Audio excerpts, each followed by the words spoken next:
1,66,80,000 टंकार निर्मित vending zone कार्यक्षम होगा पूर्व कांथ फाटी आँ कला विजिलेंस रे तदंत दाबी। जाजपुर जिला व्यासनगर पौर परिषदर भेंडिंग जोन क्षेत्र में प्रযোज्य 1,66,80,000 टंकार निर्मित भेंडिंग जोन कार्यक्षम होगा पूर्व कांथ फाटी आँ करने संगे संगे चट्टाणु फाटी खाल हो गला। विगत सरकार समय पूर्वतन विधायकों खास ठिकादार को कार्यदेश दि जाइथिला।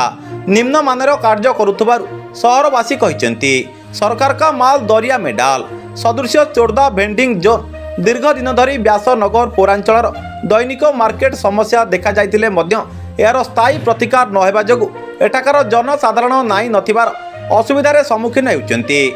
सहरर भौगोलिक दृष्टि को आखि आगरे रखी चोरदा कोपंड एवं ग्रीन मार्केट ठारे पृथक पृथक स्थान में दैनिक बजार खोला जिबार आर्थिक अटकल कर जाइतिले मध्य एजावत समस्यार स्थायी व्यवस्था न हेबा जोगु रास्ता कड़े बाध्य होई उठा दोकानी माने बसी निजर गुजराण मेंटाउचंती बोली उठा दोकानी संघर सभापति विद्याधर महांती तुरंत भेंडिंग जोन निर्माण करने एवं चोरदाठारे प्रस्तुत भेंडिंग मार्केट रे होइतिबा व्यापक दुर्नीतिर उच्च स्तरीय तदंत पई श्री महांती दाबी करिसेंती। एटारे सूचना योग्य जे चोरदाठारे निर्माणाधीन मार्केटटी 1,66,80,000 टंका खर्च करा जाय तत्कालीन बीजेडी विधायक 28/1/2024 तारिख में उद्घाटन करथिले मध्य काहेकि कार्यक्षम होई पारुनी पौर अध्यक्ष को प्रश्न करने संगे संगे यह भांगी जिबा घटना को दृढ़ समालोचना करने सहित ठिकादार ठारू ए अर्थ असुल करा जाऊ नचेत विजिलेंस तदंत करने को श्री महांती दाबी करिसेंती।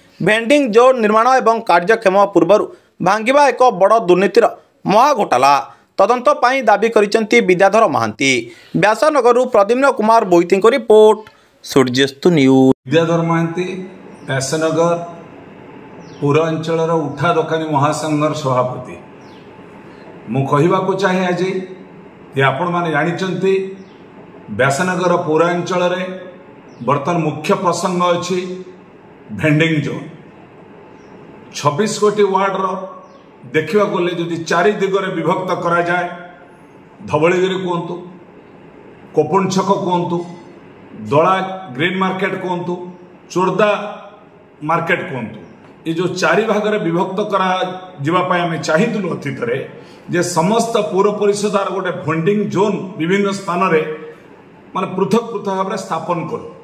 ये घटना आज नुहे आज की 1 दशंधि धरी आम बारंबार दाबी करुले ये संपर्क में कहीं ए पर्यंत स्थायी समाधान हो पारि ना। मु कहवाक चाहे जे आपण माने जानिचंती आमे पौर परिषद रे थिला बळे कोपंड पाखरे एक स्थान निरूपण करागला रेवेन्यू डिपार्टमेंट रो लैंड को आमे हस्तांतर कलु अर्बन डिपार्टमेंट को। चोरदा पाखरे जो लैंड थिला से सरकारी राजस्व विभाग रो आमे हस्तांतर कलु आपणकर म्युनिसिपालिटी को अर्बन डिपार्टमेंट को।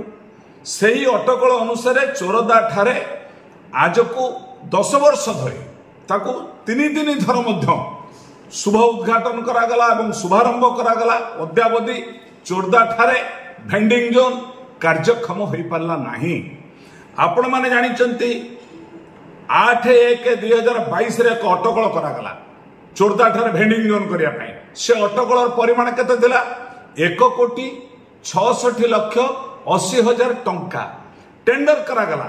ये टेंडर को आपणकर करागला 30/6/2023 रे टेंडर दियागला कुआगला 28/1/2024 रे पूर्णांग भाव में हम तरतरिया भाव में तत्कालीन बीजेडी सरकार बा बीजेडी विधायक तरतरिया भाव 28/1/2024 रे आकु उद्घाटन करने निर्वाचन को आखिया रखी उद्घाटन करदे कले। ये चोरदा पाखे आज पर्यंत भेंडिंग जोन कार्यक्षम हो पारला नहीं। तार कारण कौन ये कॉन्ट्रैक्टर होउचंती विधायक निज चॉइस रु निज अंचल रु आनीतिले चॉइस करके कॉन्ट्रैक्टर के आपणकर प्रकाश कुमार पंडा ठिकादार से काम कले 1,66,80,000 टंकार काम होइछि।